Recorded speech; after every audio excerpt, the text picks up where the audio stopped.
Interesting. So, John, when you first got to SourceForge, did you ever think that this new breed of innovators had become more impervious to marketing, or was it just a problem that hasn't been solved yet or hadn't been solved yet at the time? So I was quite concerned. My job at the company has been to make the business move forward. And if you think about our company, I don't want to talk about it too much, but I do think in many ways, and Kareem and I have had some very interesting discussions about this, because I think we represent what many companies in the future are going to navigate. We are a for-profit, publicly traded business. We are a business. We need to make money for our owners. At the same time, we deeply appreciate that we earn the right to exist and we create value, not because we directly create everything that is happening on our website, but because we provide a platform for other people to create stuff that is valuable for them. We have over 200,000 open source projects. They're using the tools and the platform we provide to do what they want to do. So let's cut to the chase. These are free-thinking people who like to build versus buy. They like to consume the news they want to consume. How do you reach these people if you're a marketer, if you're an advertiser? How do you reach these people? John, you seem like you want to answer that.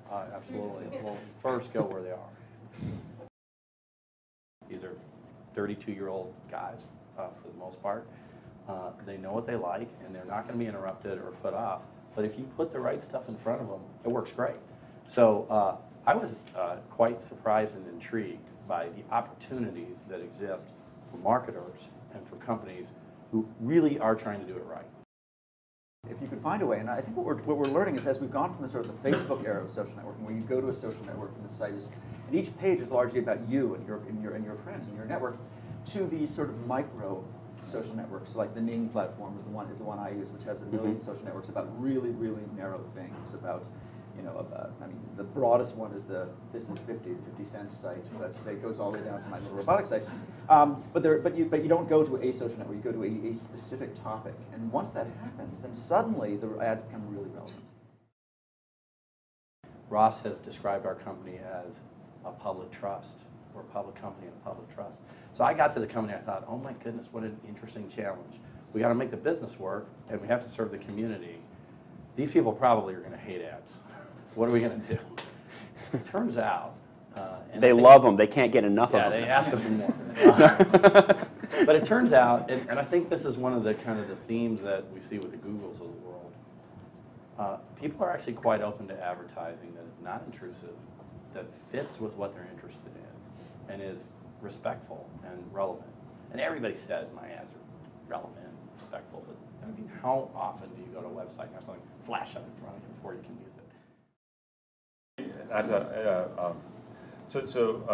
I had a conversation with somebody at a large consumer goods food company, and they're saying, we're in a range of different areas, but there's no innovation going on in it with our products at all. There's nothing at all. We do it all ourselves. There's very incremental innovation and so on. And they said this community stuff, this open source stuff, that doesn't apply to us. So I said, okay, interesting. So I said, well, let's pick your most boring product.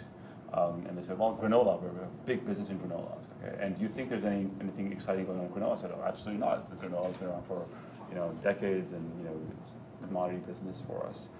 So we spent a day looking, just Googling on the web, and we found 300 granola hacking communities. Right, 300 communities. This is about the micro targeting, right? How do you hack granola? Oh, there's many ways, right? So There's a wonderful site for surfers called Surfline. It's surf forecasting. It's beautiful. It's a beautiful web application. They show you the tides, the weather. They have live video of the surf sites. Turns out they're very smart business people as well. These are lifetime surf forecasters. They just want to predict surf conditions for their friends. You go to their website, and they say, here are the conditions, and the perfect surfboard for today is, and then there's this little hotline. It's brilliant. Absolutely brilliant. They're going to the surf manufacturers and saying, surfers are rabid. You pay $100 a year for membership to this site, so they're doing fine. And they say, we're going to put your product in front of the surfer in the right way. And I look over that and I go, oh gosh, I got to get one of those boards. Because it's done tastefully and it's relevant and it's absolutely it's not BS, right? So if they put a wrong board up. Oh, they lose credit. Yeah. It's absolutely insightful. Yeah. You need a different board for every day? Oh, yeah. Oh, yeah. Cool. Temperature, endless. Endless.